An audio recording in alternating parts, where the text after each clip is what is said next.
Art here from Q106 live on the tour bus with Atreyu. Brandon from Atreyu. How's it going? Doing great, man. How you doing? Good, good. Happy to actually get to sit down and do an interview with you, a longtime fan. I don't want to fangirl out by any means, but you guys have drastically improved my life and introduced me to music that I wouldn't have found had it not been for bands like you and Thrice, so thank you. That's awesome. It's a beautiful thing. Yeah. So now you're on this tour, Disrupt Fest, and you're about halfway through, correct?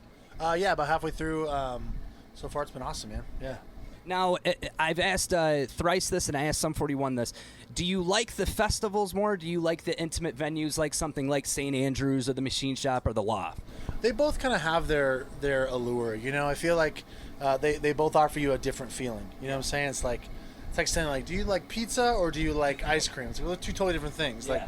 Like you play small shows and it's in your face and it's hot and sweaty and there's an energy that's kind of unmatched there that you can't really find anywhere else. But I mean, playing the bigger venues, bigger stage, you know, which a lot of time means bigger crowd. Right. That's also very awesome as well. And you've got history with all of these bands. I mean, you guys kind of all came together. And the one question that I have asked the other bands that I wanted to ask you, when they say rock is dead and you go out in these crowds and you see the thousands of people, it's clearly not. What are your thoughts on, you know, obviously what's being played on the radio is the Main Street Top 40 stuff, but rock is still very much alive. I mean, in your last two releases have been absolutely incredible. Thank you, man.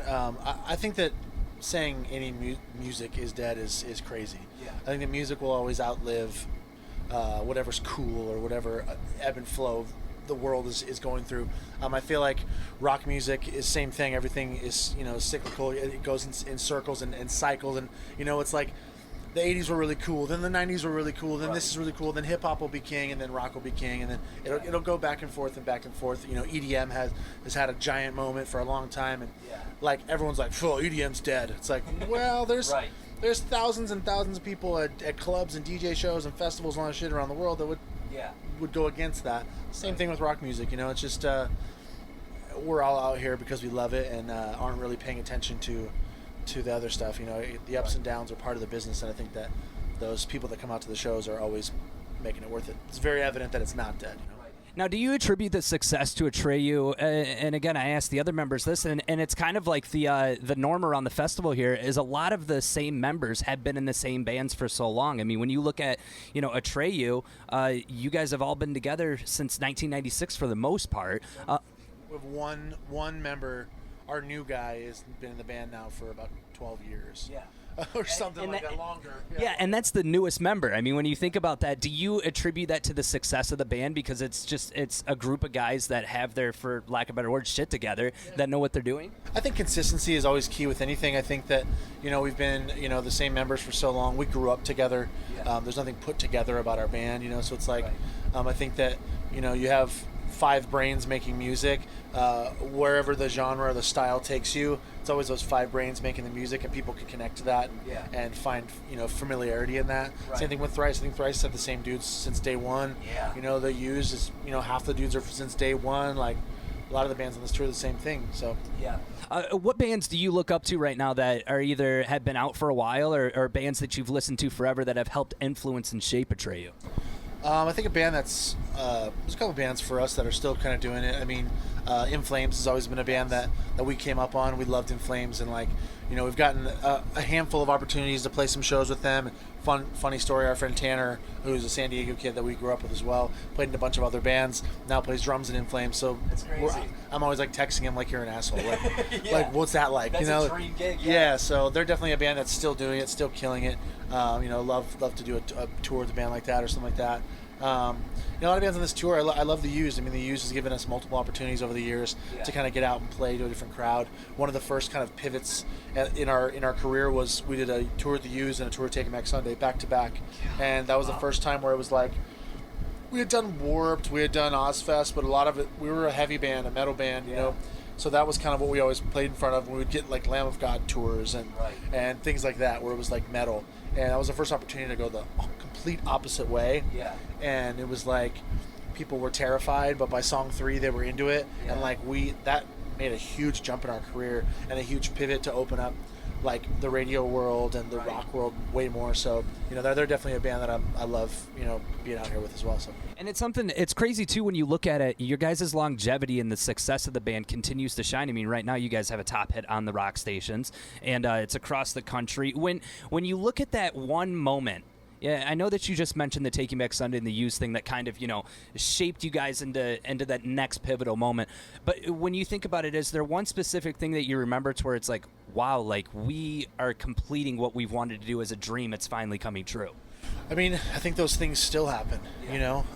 We're getting opportunities that are crazy. Like in September, we're going to South Africa. It's crazy. Like we've never been to South America, let alone South Africa. Yeah. So it's like, you know, new opportunities are still coming our way, and we're still making music that we're extremely proud of, and making leaps creatively that we're really proud of. So I think they're all still happening. I think for us, a lot of that, you know, starting to play kind of a lot of those radio festivals and getting heard on the radio, like that's a huge thing that, like, you know, 18-year-old us, like in the, you know, starting circle pits and like hardcore shows, like that's maybe we wouldn't have thought we would be here, but it's definitely a cool thing to kind of be able to really go anywhere and be accepted. Yeah, and that's the thing too. I mean, when you look at, like I said, the traction of you guys are just getting bigger and bigger as the years go on, and it's something for me, listening to you guys at 13, 14 years old and seeing that you guys are still active and producing great content, it's a great thing to see, because when you look at the landscape of especially the genre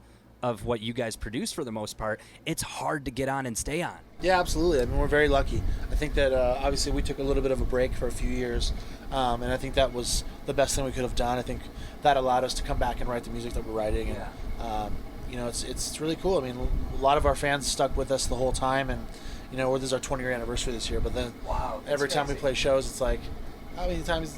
Who out there's the first time seeing Atreyu, and the response is insane every night, where I'm like, how is this possible? Right. Like, how have you not seen our band yet? But it just, like you said, it keeps growing. I remember seeing you guys for the first time. I think it was Ozfest '08 maybe, and I remember the sound system went out, and you did a drum solo to sort of just fill the time, because it was like, you know, and since then I get to see you guys tonight, which is going to be incredible. But I have to ask about your side project too, Hell or High Water. When you come up with, because obviously you help write the lyrical content for both bands, correct? So when you are writing the content, can you differentiate an Atreyu song or a Hell or High Water song, or is it hard to kind of split it? I feel like it doesn't necessarily need to be split. The way that I write always just is like something that comes out of my brain that's something that's happened to me, or something that I've seen or existed in my, you know, world that sparked an idea. Right. So I feel like that's just how I write music. So it's kind of, it can go either way. Yeah. Obviously, Hell or High Water is a lot more melody driven. Not that Atreyu isn't, obviously, but it's just, it's kind of same brain, just different compartments, I guess. Yeah. You know, I've always wanted the dream tour to be Atreyu and From Autumn to Ashes, because it's. Did you really? We did that once in like this is years ago. This is like 18, 17 years ago. Really? Yeah, it was us, From Autumn to Ashes, and I don't remember who else was on it. Yeah, we did a full U.S. tour. Yeah, because I mean they're known for having a drummer that's a singer, but that band is. I remember I saw them at Sounds of the Underground in 2005, and it was just incredible. And since then, obviously things have happened that have made it to where the band couldn't go on. But I wanted to ask you. You mentioned In Flames, but is there any upcoming bands that you see right now that you would love to bring along with you for a headlining tour? Absolutely. There's a band called Dead American from Southern California.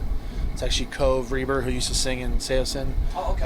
And the drummer is Kyle, who also plays in Hell or High Water. Oh, okay. But they're phenomenal. They just did their first tour. I was with Beartooth a couple months ago. Wow. They're kind of just building steam, but super good band. Super just like heartfelt, like punk rock kind of hardcore band.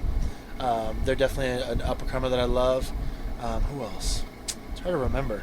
Yeah. I'm gonna stick with Dead American on this one. Okay. Yeah. They're my favorite. And then obviously Alex's health is improving. I don't like to ask about other people on the band when I'm talking to one band member, but no, he's good. He's feeling a lot better. Obviously, we didn't know how it was going to be. He didn't know how it was going to be. So kind of took the first show, a couple shows, a little bit slower. And I mean, the crowd wouldn't know he was taking it slow, but for him, he was like a ball of energy. So taking it slow, he seems to be feeling really good, and his back is feeling better, and his surgery is healing well. So hopefully he's just all the way on the up and up, and everything can be good from here. So. Did you guys have like a backup plan, or was it just like cancel shows if it wasn't, if he wasn't better? Obviously we just went and did Europe with me up front, and then Kyle playing drums from Dead American.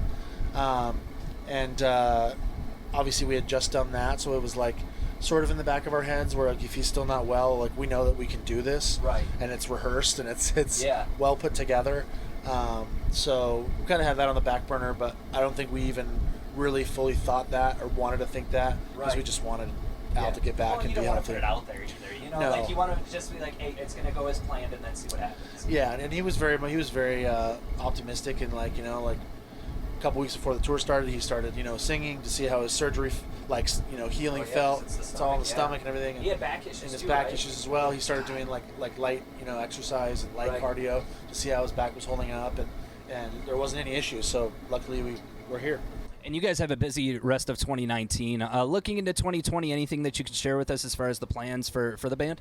I think we'll probably be doing some maybe some more international stuff. We'll obviously be finishing this out. Then we're doing South America, and I think we're going to Japan in September also. I heard Japan's insane. I love Japan. Yeah. And then we'll be doing the States again in the fall. As far as 2020, I think it might be time maybe hit a couple other international markets and start writing some new music too. Awesome. Brandon from Atreyu, Hell or High Water as well. Thank you so much for taking the time, man. Thank you for having me, bud.